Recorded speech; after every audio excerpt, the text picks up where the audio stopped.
Did you ever hear him make a talk while he running for governor? He'd tell him he ate it at anybody's house. Anybody. I carried the papers. I was the paper boy. I carried the Sporting News around the streets of Carden in 1909. And between the times I was waiting for the train to bring my papers, I was catching fly balls and Mr. Bob was hitting them for me. Boy, played over across the railroad track. I played baseball every waking hour, you know. Yeah, this is an old baseball diamond. Used to be a barn sit back there. When I was a boy, they called me Ty Cobb Chandler. And they asked me, could you hit? I said, they didn't name me boys for Ty Cobb couldn't hit. Well, one time we was playing ball, we chewed up, got his father to Empire. We come out here and his father called a bad decision, he thought. We never played no more ball. I got all the rest of the evening. He just hated to lose that bad. He didn't want to lose. Yeah. I didn't play baseball with him, but I might have been run over if I had gotten in his way. And I can remember Mother saying, Happy, don't play so hard with the children. They're just children. And he would say, well, they can't learn any younger. You've got to get out of the way, or you've got to throw the ball, or whatever. And it was his idea that you just start out right away, teaching people that nobody's going to make it easy for you. Happy relied on his own resources when he enrolled in prestigious Transylvania University in 1917. He did not go on scholarships. He worked his way through. As he put it, he appeared on that campus with a red sweater, a smile, and a $5 bill. Nicknames are something that the kids give you. And I say if they'd called me Stinky, I'd have been stuck with it, you know.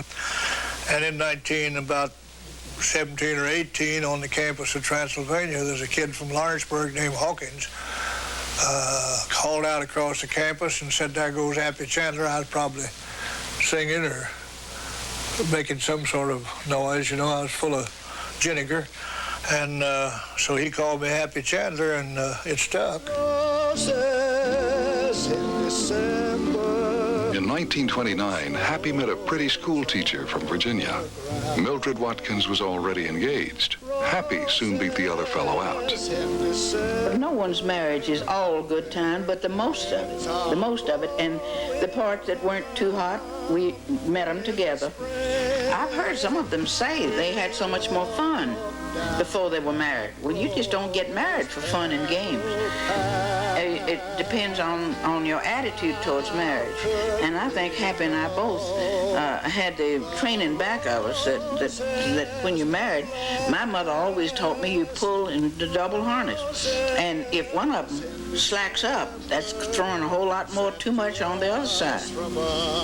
You pull and double harness. Pull your own weight, you know. Dad and Mother met in a production of Little Women. And Dad was the German professor, and Mother was Amy. So right there it tells you that they were headed for show business. They detoured into other endeavors.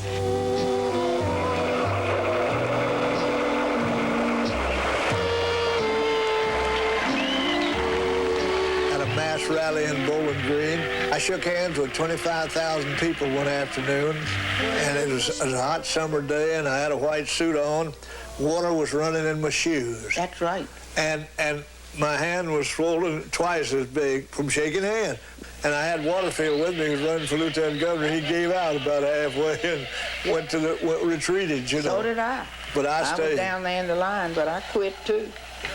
But he stayed there long as there was anybody. I used to speak 35, 40 minutes and then shake hands for 2 hours. I can remember Dad speaking with such fire and with such conviction. The people that were listening to him felt that there was nothing that he couldn't do for them, that he was going to get them electricity. A lot of them didn't have electricity. He was going to take the sales tax off their food and their medicine, and he said it in ways that just brought people up out of their seats, you know, and he's just one of the very few leaders in the world, and there have been a few, that can elicit that response from people. Very emotional. He deals in emotion. And I've always been a trifle embarrassed by emotion. We're strong, we're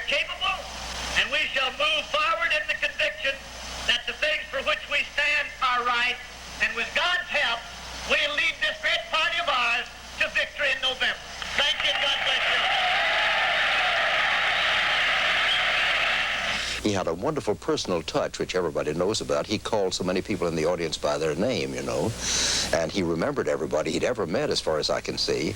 That memory was a remarkable asset politically to Happy, and he cultivated it.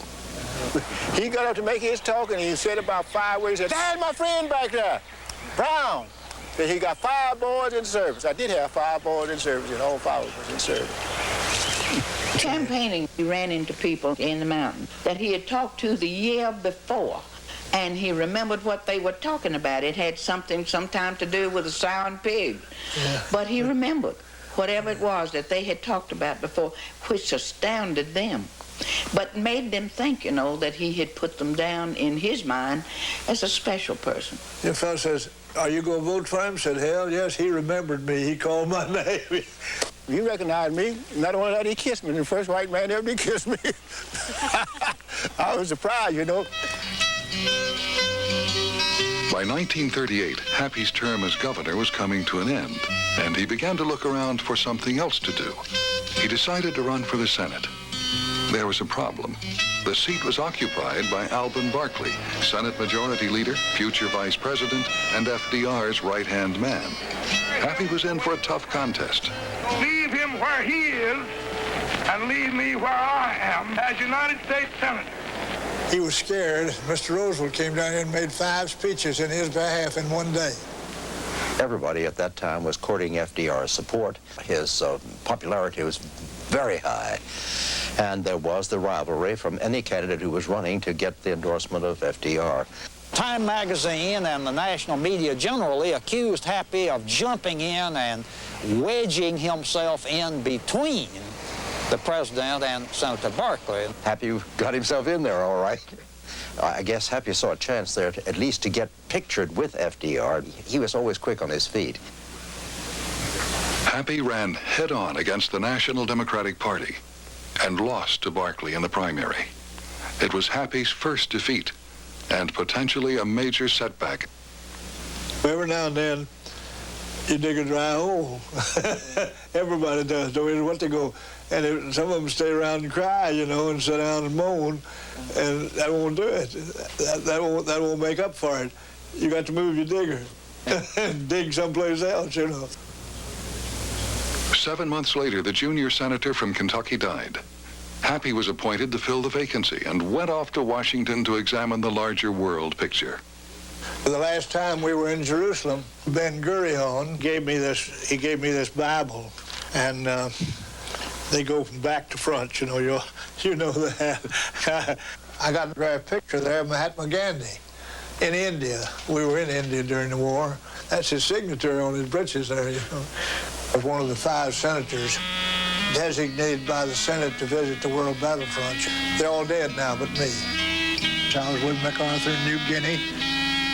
I had an opportunity to see the character and conduct of American boys